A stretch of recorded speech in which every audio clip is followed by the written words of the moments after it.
What's going on, everyone? PJ here from Heiser HQ. Today I'm at West Delray Disc Golf Course. It's a pretty fun one.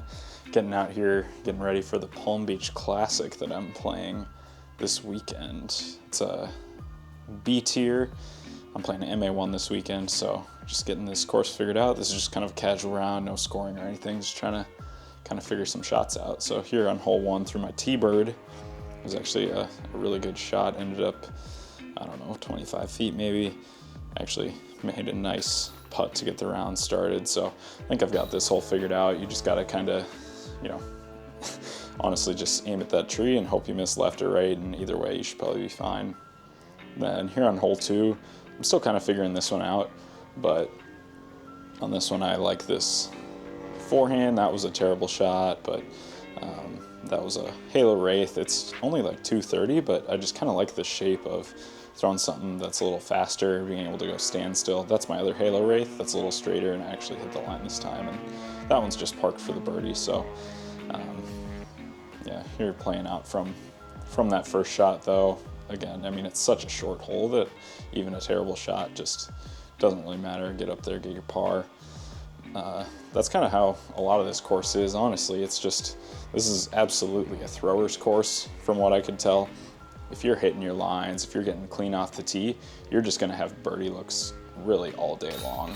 And if you're not, you're gonna be scrambling for pars and trying to just make it work. So here's another hole where that really holds true. Hole three here.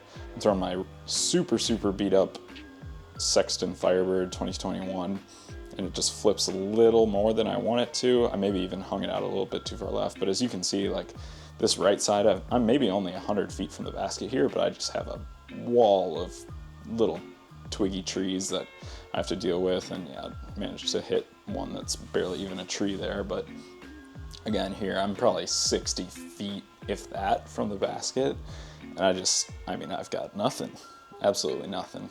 Just have to pitch up there, and I'll tap in my bogey. This one I was getting looks on in other practice rounds here, so just gotta kind of hope you get lucky on that one and avoid the right side, because the left is not too bad. Hole four here, I'm throwing that same disc, that super beat in Sexton Firebird. This one is a little bit easier to get a look on, quite a bit less trouble, and honestly, if you just kind of throw, at least for this disc, if you just throw it straight at the yellow basket, let it flip up a little, it can kind of fight through any of those bushes and get right up there. This one's also probably about 250, 260 maybe. Made a nice putt there from the bushes, so that's a good birdie, one that I'll probably want to be playing 3 rounds on this course, so I'm sure at some point I'll get a birdie on that one at least once. Here you see just the worst shot ever on hole 5. This one is just a pure forehand hole. You're throwing straight and then it just finishes right. It's about 350, 360. So for me, I have to basically throw a max distance forehand and then make a 30-foot putt if I want to get the birdie here, which I was able to do. I actually found that my Halo Wraith works really well here, that green one that I threw earlier. And on that one, if I can just get it going straight and let it fade at the end, I'll kind of end up right in this little clearing that you see here and get a circle one putt. But there's a really nice par save that I had, probably about 50 feet there. Loving the pixels. Hole 6, this one is kind of a 300-foot tunnel shot, and I'm throwing, again, that Sexton Firebird here. That's the one tree to miss. I'm going on this turnover line just because I feel like I can hit the gap more often, and the downside is quite a bit better than if I were to shank a backhand. So right here, I'm just kind of figuring out what to do, but I'm just chipping my swarm up there. I've been actually leaning on that a little bit more than my zone lately for my approaches, just because if I put power into it, it doesn't get all wobbly on me, because I don't have the best forehand in the world. So we're gonna try to work with the swarm a little more, see how that goes for this tournament. But got the par there, so no harm. On this one, this was hole 7. It's a short par 4. And off the tee, I mean, that is even, it looks chopped off, but that's even a little bit too straight. Like I'm throwing swarm there, super overstable mid-range, and see, I'm pinched off with the gap here. So on this one, I'm throwing Valkyrie, Halo Valkyrie on kind of a big turnover line, and this was actually an amazing shot. It went a little deep, ended up probably 55 feet long, but that's a great line and a great recovery there, because that's kind of a crazy tee shot to just, all you really want is like maybe 160 feet, just super far right. But I hit the gap twice, so we'll take our par here, no big deal. Probably one you want to get a birdie on, but I mean, if you mess up your tee shot, that can be a bogey on that one pretty fast. So here's hole 8. This is one that is, I don't know, this is a kind of a scary one. It's a scary tee shot to step up to. As you can see, I just let that one go so early and threw my Thunderbird there, trying to come back with my cap wrap to get up into the gap over there to the left. Again, a shorter par 4, probably 600 feet, but very specific off the tee. You want to land in this open spot that I'm just a little bit short of. And so here I'm going to throw my cap wrap again and see if I can get up there to the pin. Truly a beautiful hole though. I mean, just look at this. And that was a really nice shot there. So I'll be looking at kind of an edge of circle 2 look maybe. I mean, that's just a beautiful green, is it not? But that's about 60 feet right there. Kind of got a funky gap putt. Don't have a super clean swing at it. And I'll get a bogey there. So nothing too bad, but probably one that you at least want a par on. Again, super tee shot dependent this course. You really just want to get clean off the tee, and if you're clean off the tee, you're going to have a great day.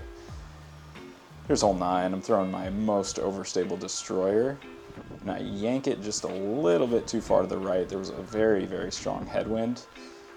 Put it a little high, put it a little right, and it ends up OB in that road, so gonna have to figure out what to do from there. There's this basket, probably 350 from where I'm at right there. Hit the first tree, no fun. Throwing swarm again to approach and yank that one as well. This hole is just giving me so much fun, but still left with a edge of circle putt here. See if I can make it with the pixel, but this one is one you absolutely want. I think I just need to not yank it so far right, and this tee shot is pretty much a gimme with that Halo Destroyer. I mean, any kind of wind, it should be able to hold up to it. So double bogey today, but not a big deal. Just a practice round, getting ready for the tournament. Here's hole 10. Big forehand, and I didn't quite turn that one as much as I wanted to, and I'm just trying to make sure that it didn't fly into the water there. Ended up not too bad, maybe 60 feet here, but in the bushes, don't really have much of a clean swing at it. Kind of funky footing, headwind. Yeah, that's not a recipe for success for me, so ended up taking a par there. Hole 11 here is one of the cooler holes on the course. You get to really just kind of let it rip through this first gap here. I'm throwing my Color Glow Star Destroyer, and this one is just absolutely bombed. That's an amazing shot right there. Get it off to the left. This is about an 800-foot hole, and that was, I think UDisc had me at 475 there. So short approach into the green. I just threw my Captain's Raptor. Ended up a little bit short, but you don't want to go along on this one because that stuff just off to the left there, there's water. So you would always rather be short of this pin than long because you can be in the water, not really retrievable. Hole 12 here. This one I'm just kind of conceding to not parking it because you have to get through this gap, and everything that you see in that thick brush there, that's all water. So you don't want to throw anything that's going to end up in there. And so that one wasn't a great tee shot, but I'm really ideally trying to end up just right of the pin, maybe with a 50-foot putt or something, because I can just hit that line pretty much all day, every day, and make sure I hit the gap. No danger of going in the water. And yeah, I think if I go par, par, par on that one for 3 rounds of the tournament, I am not losing strokes to all that many people. So this next one, we're throwing a Halo Destroyer out there. You really just want to get as far as you can forward, and then it's all about the approach on this one, which I kind of yank, but get lucky with a nice little skip there and roll. Here we're gonna get left with a little bit of a putt, but this is a hole that you want to get all day long. Ultimately, the tee shot doesn't really matter a ton. It's all about this approach shot, which I messed up a little bit. Didn't quite come up with the putt there, but short on both. We'll take a par. That one is one that I'm definitely going to want a birdie though in the tournament. Probably 2 out of 3 rounds would like a birdie there. Hole 13, making sure I'm not getting hit by a car here, but we're going to go that pink halo destroyer that's super overstable through this gap. You can either choose to go around the right or you can cross the water here through this little gap. I ended up with about a 35 footer here, right in the sand, and just sailed it past the basket. Yeah, tough putt there, but that's one that I'm gonna want to get a putt on, but any birdies on there would be great, but par is very welcome. Now this hole, on the other hand, is very much you want the birdie here. I just try to keep it a little bit lower than this one because that one was a little high, but if you basically just throw something overstable straight down the road and let it come back at the end, it should be good. This hole's about 350 feet. Yep, tough putt there. Not really tough, just bad putting. Rage Monster throwing the disc away. But here we go, saving the par here with the pixel. Good putt. But yeah, that one is one that I probably want to get 2 out of 3 times during the tournament. This is just a shank on hole 15, or no, 16 here, sorry. And we're gonna try it again. I threw Wraith off that first one, and then this is Buzz SS. Absolutely perfect. You gotta clear the water here, so it's a little bit nervy. It's probably a 285-ish foot hole. And yeah, ultimately it's just, you gotta kind of ignore the water and just focus on getting to the basket. I think it can get scary if you think too much about the obstacles, so.